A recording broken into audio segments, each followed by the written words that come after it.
I flew in yesterday from Salt Lake City, and as I got on the plane, I found my seat, I sat down, and I sat next to a woman who was a business executive.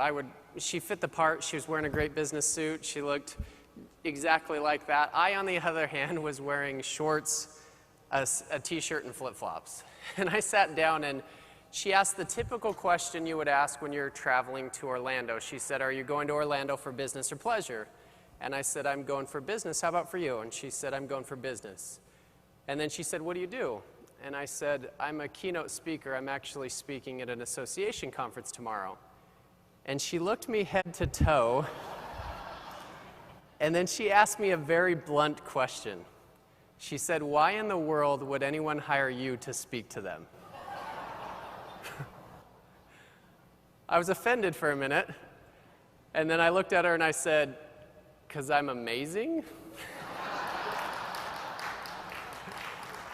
And she laughed and we had a great conversation. I'm hoping I speak for her company soon. So this morning I thought I would start our conversation on leadership with a very blunt question for you. Why in the world would anyone follow you as their leader?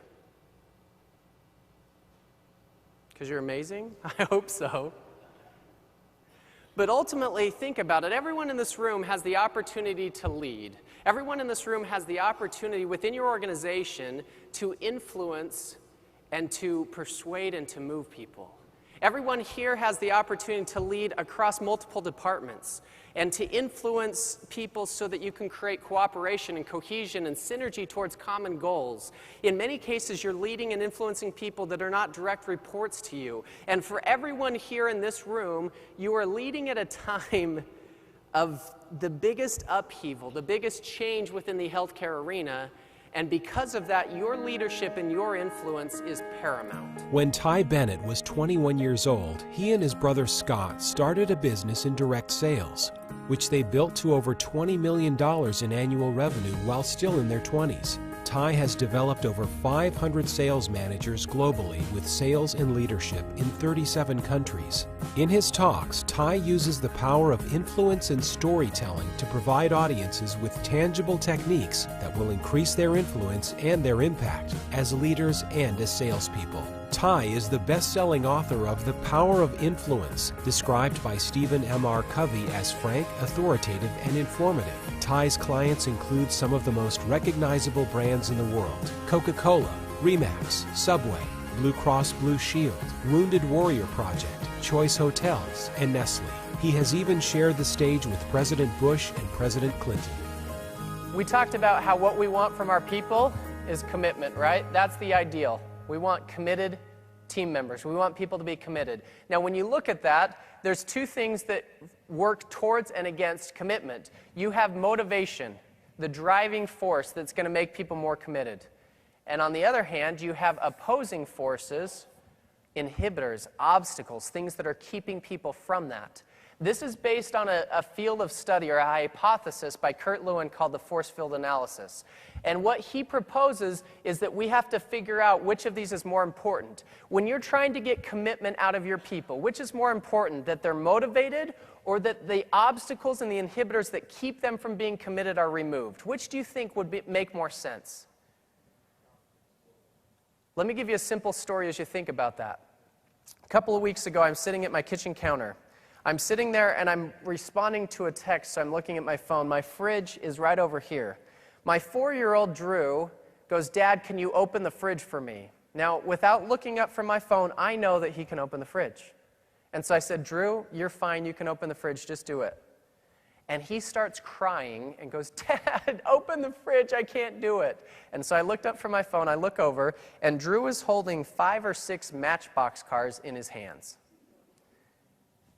Now, I have a choice. I can motivate him. "Drew, just you can do it. Try harder, push harder, you can do it." Or I can remove the inhibitors and allow him to do his job. I said, "Drew, put the Matchbox cars down." He puts them down. I said, "Now open the door." He opens it. "I did it! It's amazing!" So simple, right? That's the simplest little example, but I want you to think about it. I get calls from companies every day that say, "Ty, how do we motivate our people? How do we get our people more motivated? How do we get them to be more excited, more committed? The way that you do that is, as a leader, you spend your time here. You remove the inhibitors, you take away the obstacles, and you build the actual ability for them to be amazing at their jobs. It's not just that they need to know what to do, they need to know how to do it. And guess what? That's where real self-esteem comes from. When somebody can be amazing at what they do, they will do it at a high level. If you're the kind of leader that understands that motivation is important, it needs to be there, but it's overrated because we don't focus enough time here. True wealth is ability. Give your people the ability to do their job unbelievably well, and they will show up and do it every single day. The reason people didn't buy into it is because people support what they help create. As leaders, we need to understand that. People support what they help create. And it's interesting as you look at the way the world is today, social media has changed our world. It's changed our world because, one, it's given everybody a platform by which they can share their information. They have a stage to talk on and people to respond to. But more importantly than that, it's changed the psychological approach of most people. Where people didn't used to think their voice should be heard, now they believe it needs to be heard. And so it changes things for you and I. Top-down directives don't work. Because the old adage would say that implementation happens after buy-in. And that's not true anymore. Implementation comes before buy-in. They need to be part of it. People support what they help create. Because what happens is when you invest in people, people want to invest in you. Why? Because you and I operate under certain laws. We're programmed, we're wired certain ways. One of those is called the Law of Reciprocity. The Law of Reciprocity says that when somebody does something for you, you feel inclined to do that back to them. Have you ever had somebody give you a birthday present? You didn't know them very well. Didn't you go, oh, crap. I got to give them a present now too, right? Like you feel obligated to do it. It's just how we operate. And so what happens when we invest in people is they feel like they want to invest in us. This is so ingrained in us. My favorite study ever, this social scientist decided to see if the law of reciprocity really worked. And so he said, how can I measure this? How can I judge this? He grabbed a phone book, he opened it up, and he chose 80 random names from the phone book. He sent them Christmas cards. 80 random Christmas cards. Let me think about it. Just get a random Christmas card. He wanted to see how many people would send Christmas cards back. So he sent out 80 Christmas cards. Guess how many people sent Christmas cards back? 62. 62 people sent Christmas cards back to the guy.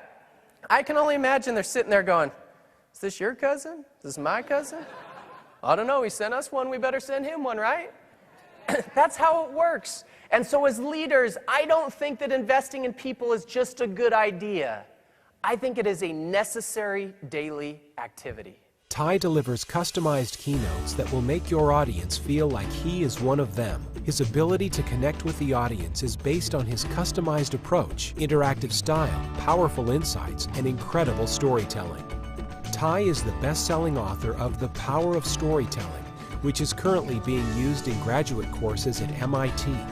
When Colorado Children's Hospital was developing their new fundraising campaign with a goal to raise over $300 million, they reached out to Ty to help them develop their story and train their staff and volunteers. So I figured out how to tell a story that lended me credibility. It would go like this. I would sit down with somebody who was older than me, usually had more experience, and I would have this conversation. First thing out of my mouth, I'd say, you know, I kind of feel like a young Bill Gates. And they'd kind of laugh, they'd smile, but that's what I wanted. I wanted engagement, right? And I'd say, here's what I mean. You know, Bill Gates was 19 when he dropped out of school, right? And at the time, I mean, if you remember, computers were huge. They were the size of refrigerators. They were super expensive. And Bill Gates said he was going to put a personal computer in every home in the world. People probably thought he was nuts. They were like, who's this young, naive entrepreneur? No idea what he's talking about. Now, here's the thing. I'm not saying that I'm going to be as rich as Bill Gates is. And I'm not saying I'm going to change the world the same way Bill Gates has. What I am saying is that I have something here that I am going to do great things with. And all I'm asking is for you to take a serious look at it. Is that fair? Are you willing to do that? That was the story that I told over and over and over. I don't know how many thousands of times, but it lended me credibility to where people would actually take me seriously. My message will inspire your audience, but more importantly, it will change your audience. They will leave a more influential leader than when they walked in.